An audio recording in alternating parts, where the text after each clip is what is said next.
Bulungan at titigan mo lamang siya sa kanyang mga mata upang sobra-sobra kanyang mamahalin. Hello mga guys, kumusta kayo? Panibagong araw, panibagong video na naman tayo. And sa araw na ito, isa na namang video ang aking ituturo sa inyo na simpleng gabay o simpleng pamamaraan na makakatulong sa atin. At bago ang lahat, gusto ko lang mag-disclaimer sa mga taong hindi naniniwala at hindi gusto ang mga kagaya nitong video. Please skip this video at maghanap kayo ng videos na gustong-gusto nyo dahil ang video na ito ay para lamang ito sa mga taong naniniwala in gusto mag-try.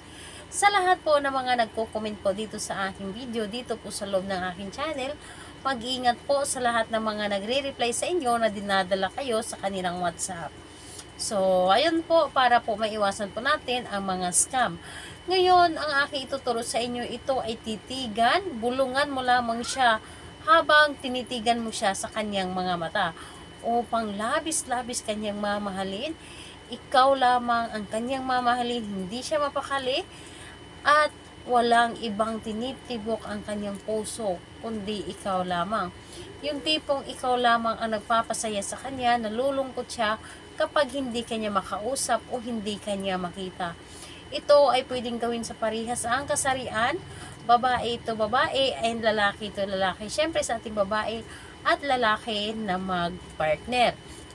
And ayun po, dito po, pwedeng-pwede mo itong gawin sa kahit na kayo ay magkalapit at magka-LDR. And syempre dito po ay wala ka nang gagamitin pa na materials or di kaya ay gumamit ka na lamang ng larawan kahit na nasa loob ng inyong cellphone. So yun lamang ang inyong gagamitin.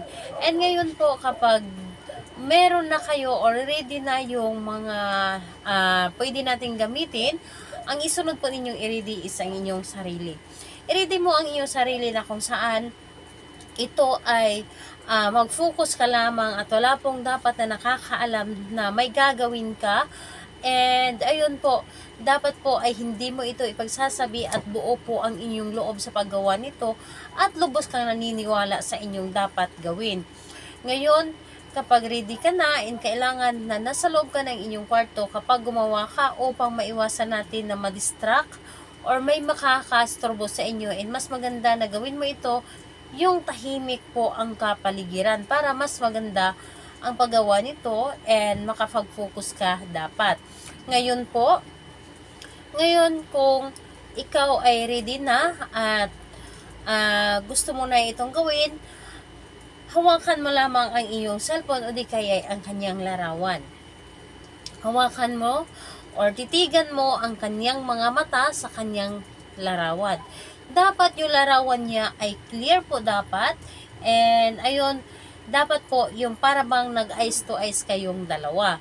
Ngayon, titigan mo lamang ito sa kanyang mga mata o di kaya habang nagkaka video call kayo, kung halimbawa ay kayo ay LDR tapos nagbi-video call kayo, titigan mo lamang siya sa kanyang mga mata, yung hindi niya mapapansin. Titigan mo sa kanyang mga mata at sabihin or sabay bulong sa mga gusto mong sabihin sa kanya.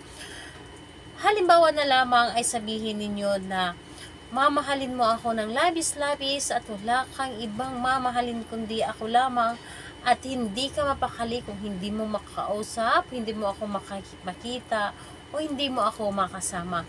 So sabihin mo lahat-lahat ang gusto ninyo. Sabihin mo lamang ang nasa iyong puso, yung tipong nanggagaling po sa iyong puso ang inyong sasabihin. Lahat po ng gusto ninyong sabihin, gawin ninyo, basta't nanggagaling ito sa iyong puso at maganda ang inyong intensyon. Huwag kayong humiling or huwag kayong bumulong kung ito ay hindi maganda ang inyong intensyon. Dapat po, good intention lamang dapat ang ating sasabihin dito. And positive po lahat. Kailangan na nanggagaling sa ating puso ang ating mga sinasabi at lubos kang naniniwala kapag ito ay inyong ginawa. Ngayon po, kapag nasabi mo na lahat-lahat ang gusto ninyo, itago ninyo ang larawan. Itago ninyo, halimbawa, larawan yung gamit ninyo, pwede ninyong ilagay sa ilalim ng inyong unan o di kaya i-keep nyo na lang ang inyong cellphone kapag nasa inyong cellphone ang inyong ginamit. Ngayon, ang gagawin ninyo, pwede ninyo itong gawin every night. Mas maganda sa gabi natin ito gawin. Dahil kapag sa gabi, mas mabilis natin mapagana or tumalab ang ating ginawa. Lalong-lalo na kapag tahimik ang paligid sa ating habang ginagawa natin. So, pwede mo ito gawin gabi-gabi o di kay habang nagkatawagan kayo, kung anumang oras na nagtatawagan kayo, wala pong problema sa oras and wala po ding problema kung ikaw ay nasa abroad, siya ay nasa Pinas, or ikaw ang nasa Pinas, siya ang nasa abroad. Wala pong problema kung hindi kayo magkaparihas ng oras. So, ayun po, gawin ito sa kahit anong araw at kahit anong oras, basta gustong-gusto mo itong gawin. Kung may mga katanungan kayo, mag-comment lamang sa baba upang ma-replyan ko po kayo. Bye-bye everyone. God bless us.